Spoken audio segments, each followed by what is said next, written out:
Preparem-se para a teoria mais explosiva e emocionante que já foi criada sobre o universo de O Rei Leão. Hoje vamos imaginar um cenário completamente diferente que vai virar de cabeça para baixo tudo o que vocês conhecem sobre Scar. E se ele não tivesse se tornado o vilão que conhecemos? E se uma única decisão mudasse toda a história? Segurem-se porque esta jornada vai ser épica. O exílio. O momento que mudaria tudo. Imaginem comigo esta cena devastadora.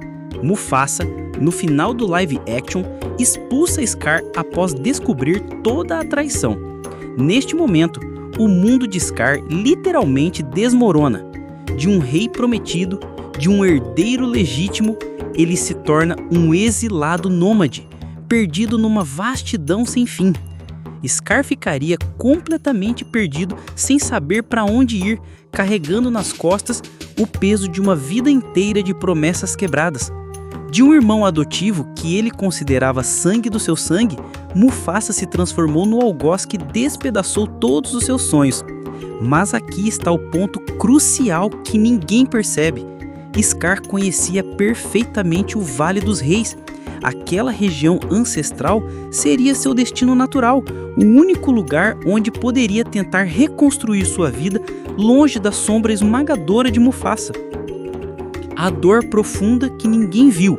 Galera, vocês precisam entender a devastação psicológica que Scar carregava. Ele cresceu ao lado de Mufasa, desenvolvendo um amor fraternal genuíno. Depois, perdeu seu bando inteiro quando Mufasa matou Shaju, e também por causa da ambição destrutiva de Kyros, que queria dominar o Vale dos Reis. Quando restaram apenas os dois irmãos, Scar fez algo que poucos perceberam. Ele se abriu completamente para Mufasa sobre os seus sentimentos por Sarabi. E Mufasa não apenas apoiou, como deu conselhos, até mentiu para Sarabi para ajudar Scar. Mufasa literalmente empurrou Scar para Sarabi. E então, do nada, sem conversar com Scar antes, Mufasa decide conquistar a leoa para si mesmo. Imaginem a traição que Scar sentiu. Claro que Sarabi jamais seria obrigada a ficar com Scar se não quisesse, mas Mufasa tinha que conversar com o irmão antes de qualquer atitude porque envolvia sentimentos profundos. Como Mufasa pode ser sempre o apoiador para depois, sem aviso, tomar uma atitude que despedaçaria o coração do próprio irmão? Chegando ao Vale dos Reis, Scar teria duas rotas completamente opostas. Rota 1. A autodestruição silenciosa. Scar poderia se isolar completamente, exatamente como aconteceu na franquia original. Remoendo a dor, a traição, a sensação de injustiça, ele definharia sozinho, não desenvolvendo seu porte físico, vivendo apenas de suas memórias amargas. Sem encontrar Shenzi e as hienas, provavelmente nunca existiria um plano para matar Mufasa. Afinal, mesmo que encontrasse as hienas mais tarde, Scar não teria mais a confiança de Mufasa, então o plano do desfiladeiro seria impossível. Scar acabaria morrendo com o tempo, um leão nômade perdido em seus próprios pensamentos, uma sombra do que poderia ter sido. Mas e se ele decidisse virar a chave da sua vida? E se finalmente, superando seus medos, como a quando defendeu Mufasa contra Kyros, ele decidisse se tornar o rei que sempre foi destinado a ser? A evolução devastadora de Scar. Imaginem um Scar que decide reconstruir tudo do zero. Ele começaria caçando presas de médio porte, zebras jovens, gnus, desenvolvendo não apenas músculos, mas técnicas de combate reais e experiência brutal de sobrevivência.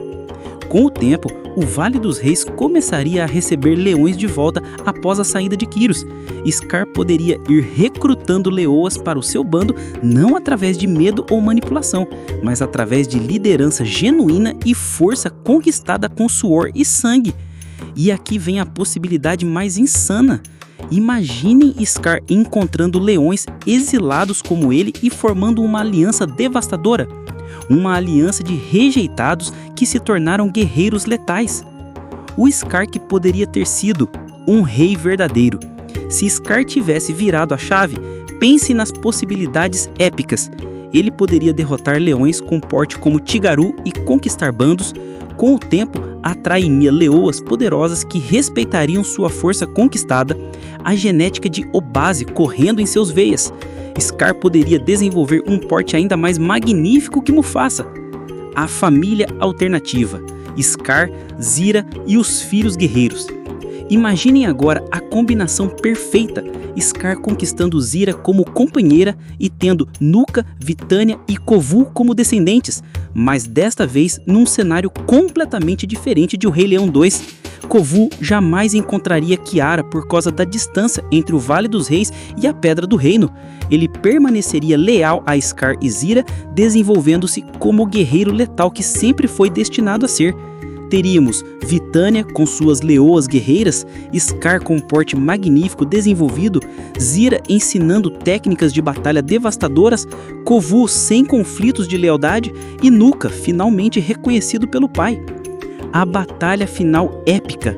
Imaginem o cenário definitivo: Scar com porte igual a de Obase, lembrando que pela genética ele poderia ficar ainda mais imponente que Mufasa, juba super protetora, técnicas de batalha aprimoradas por Zira, experiência forjada na adversidade mais brutal. Do outro lado, Mufasa no auge, com sentidos aguçados, liderando o bando das terras do reino. A batalha final: Scar, Zira, Kovu, Nuka, Vitânia e as leoas exiladas versus Mufasa e todo o seu reino. A pergunta que vai explodir as mentes de vocês. Galera, chegou o momento da pergunta definitiva que vai dividir opiniões e gerar debates épicos. Quem venceria esta batalha final? Scar alternativo, porte magnífico herdado de Obase, experiência brutal forjada no exílio, ferocidade desenvolvida na adversidade, técnicas de batalha ensinadas por Zira e exército leal de guerreiros exilados, versus Mufasa no auge, porte natural impressionante, sentidos aguçados de rei experiente, liderança natural respeitada, apoio de um reino inteiro, experiência em batalhas reais, confiança de quem nunca foi derrotado. A reflexão final devastadora. Esta teoria não é apenas sobre uma batalha épica entre irmãos, mas sobre como uma única decisão pode mudar o destino de gerações inteiras. Se Mufasa tivesse conversado com Scar antes de conquistar Sarabi, se Scar tivesse escolhido a reconstrução ao invés da autodestruição, se os irmãos tivessem encontrado uma forma de dividir o poder, tudo poderia ter sido diferente. Scar poderia ter se tornado o rei magnífico que sempre foi destinado a ser, não através de traição e manipulação, mas através de força, liderança e conquista genuína. O debate está aberto. E aí, galera, esta teoria explodiu as mentes de vocês tanto quanto explodiu a minha? Deixe nos comentários. Quem vocês acham que venceria? Scar alternativo ou Mufasa no auge? Vocês acreditam que Scar poderia ter se tornado um rei legítimo? Esta versão alternativa da história faria mais sentido que a original? Que outros cenários vocês imaginam para esta batalha épica? Apertem aquele like devastador se esta teoria mudou completamente a forma como vocês veem o Rei Leão. Compartilhem para que mais pessoas descubram esta possibilidade alternativa incrível. Então, até o próximo vídeo, onde vamos explorar ainda mais teorias explosivas sobre o universo de O Rei Leão. Até lá, continuem imaginando as possibilidades infinitas que uma única decisão pode criar.